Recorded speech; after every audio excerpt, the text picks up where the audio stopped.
Este día vamos a estudiar un tema bastante curioso, el teísta escéptico, y gracias a Dios que está nuestro pastor Dani Perla, que nos va a ayudar a comprender un poco sobre a qué nos referimos, y de hecho el tema de hoy va a abordar esas preguntas que todavía quedan en el tintero. ¿Podemos conocer los motivos por los cuales Dios actúa de cierta manera, o al menos entrever una respuesta? Bueno, vamos a orar pidiendo la dirección de nuestro Dios. Querido Padre, gracias te damos por tus misericordias, porque en tu palabra hay las respuestas que necesitamos. Ahí están. Ayúdanos a escuchar tu voz. Lo imploramos en el nombre de Jesús. Amén. El día de ayer, Pastor Dani Perla, usted ya destacaba ese pasaje de Isaías que dice que los pensamientos de Dios están en un nivel mucho más alto que los nuestros. Los planes de Dios están mucho más altos que los nuestros. Y también ha destacado en la semana que tenemos dos posturas extremas sobre o podemos conocer todas las respuestas con nuestra razón y descubrir todos los matices de por qué el mal existe, o no, definitivamente no. Y de hecho esos textos que nos dicen que los pensamientos de Dios son tan altos, a alguno le podría llegar a pensar o a hacer suponer que siendo que son tan altos, tal vez nunca voy a entender las razones por las que Dios hace lo que hace. Pero en este tema, ¿cómo es que entra esta palabra, este título de nuestra lección sobre el teísmo escéptico en juego, para que comencemos a dar respuesta a ¿podemos o no podemos? Y ya nuestro pastor ha exposado en la semana que hay un punto intermedio. Precisamente, hermano Gerson, ante el dolor, el sufrimiento, el mal, el caos horrendo que hay en nuestro mundo, nosotros podemos tomar una postura teísta escéptica. Definamos primero cada palabra por separado. ¿Qué significa teísta? Que cree en Dios. O sea, teos en griego, ¿verdad? Teos es Dios, y la palabra escéptico significa incrédulo, significa que no cree. Entonces, el teísta escéptico, no estamos hablando que no cree en Dios, porque eso sería un ateo, es otra cosa. No confundir teísta con ateo, con ateísta, o con ateo, digo, es otra cosa. Pero lo que quiero mencionar ahora, que el teísta escéptico es aquella persona que cree en Dios, pero que cree que el ser humano es totalmente incapaz de conocer acerca de este tema del dolor, de tener una respuesta para nada acerca del dolor y del sufrimiento. Wow. Entonces lo que ellos dicen, un teísta escéptico es aquella persona que dice, mire, estos temas son tan complejos, nunca los vamos a entender, así que mejor ni siquiera los toquemos, no los estudiemos. Ese es el teísta escéptico. Entonces toma una posición estricta en decir, bueno, somos incapaces, no vamos, por más que nos pongamos a estudiar, cerremos nuestras Biblias y ni modo, aquí vamos a estar esperando. Sí, Dios existe, Dios sabe, Él conoce, un día Él va a resolver, pero por el momento nosotros no podemos conocer nada. Entonces, esa es la postura del teísta escéptico. Wow, qué interesante, está muy interesante. Pero ahora, pastor, cuando vamos a la Biblia, y por ejemplo en el Salmo 73, que se cita, un salmo algo largo, pero está muy interesante, el salmista, al enfocar el problema del mal y al ver cuánto lo supera él, parece que encuentra una solución. Y él dice al final, cuando entré en tu santuario, entendí. ¿Qué nos dice esto sobre la postura que tiene el salmista y ahora quizás en contraposición con esa postura del teísta escéptico? Bueno, totalmente el salmo de Asaf es un salmo extraordinario, porque de paso el salmo 73 se atribuye a Asaf, uno de los levitas encargados de todo esto que tenía que ver con la música en el pueblo de Israel.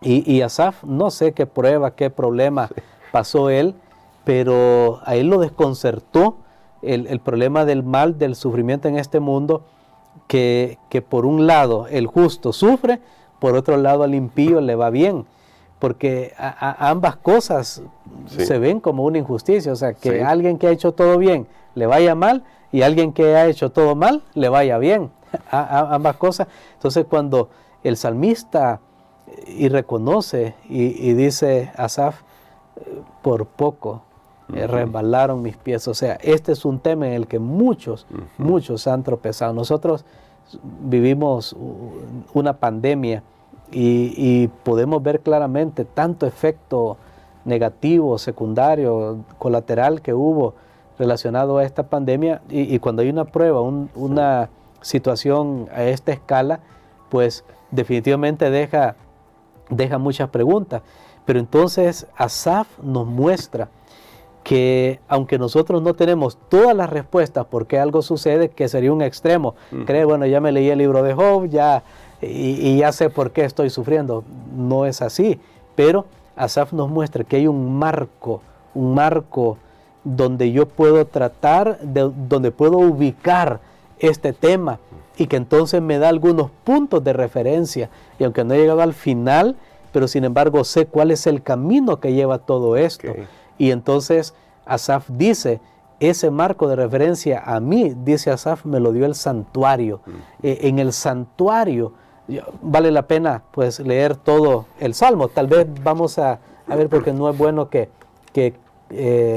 pues escuchemos lo que decimos nosotros, sino lo que dice la palabra. O sea, no solamente lo que decimos nosotros, pues estamos tratando de decir lo que dice la Biblia, pero mejor escuchémoslo directamente de la palabra de Dios. Miren aquí cuando Asaf dice, por ejemplo, los versículos 2 y 3. Dice así: en cuanto a mí, casi se deslizaron mis pies, por poco resbalaron mis pasos, porque tuve envidia de los arrogantes, viendo la prosperidad de los impíos. Notemos que el sufrimiento del inocente y la prosperidad del impío, ambas cosas son chocantes. Sí. Ambas cosas son chocantes, no son justas, porque al bueno le debe ir bien, al malo le debe ir mal, y no al contrario.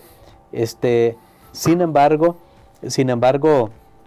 esa era la situación, pero Asaf de repente él llegó a reflexionar, y veamos los versículos 16 hasta el versículo 18. Dice acá: cuando pensé para saber esto, fue duro trabajo para mí, hasta que entrando en el santuario de Dios comprendí el fin de ellos. Ciertamente los has puesto en deslizaderos, en asolamientos los harás caer.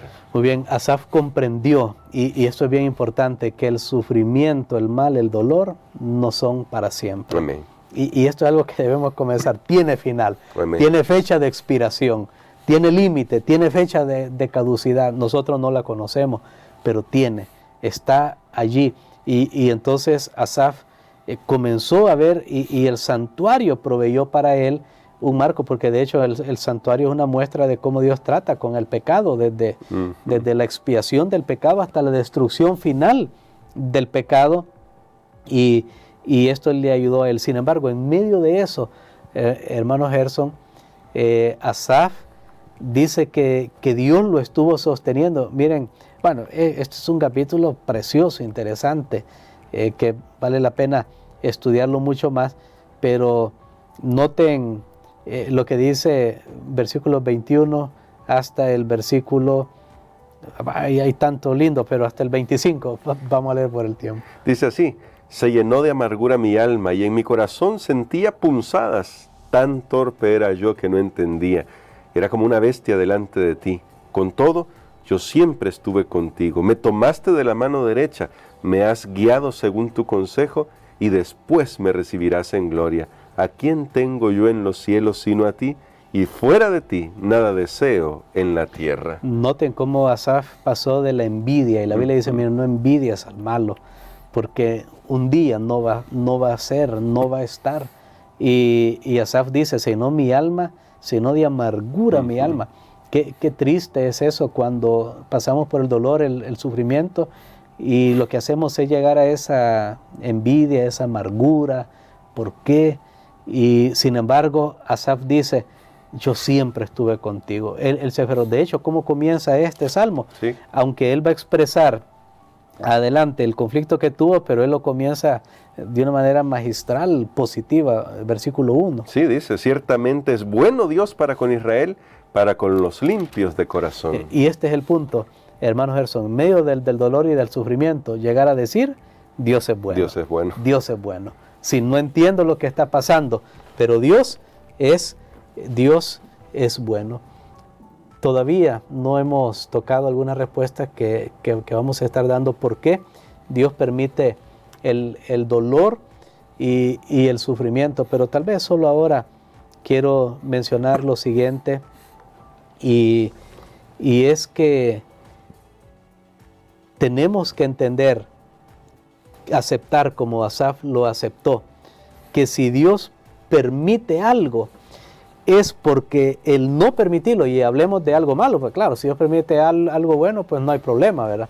Pero si Dios permite algo negativo, algo malo, algo difícil para nuestra vida, es porque hacer lo contrario va a ir en contra de las reglas del juego, que eso lo vamos a estudiar en otra lección. Hay reglas de juego, o contravendría el libre albedrío que Dios le ha dado a las personas, o resultaría en un mal mucho mayor o en una manifestación menor de su amor. Mire, aquí hay 4 razones, pero que vamos a estar estudiando más adelante.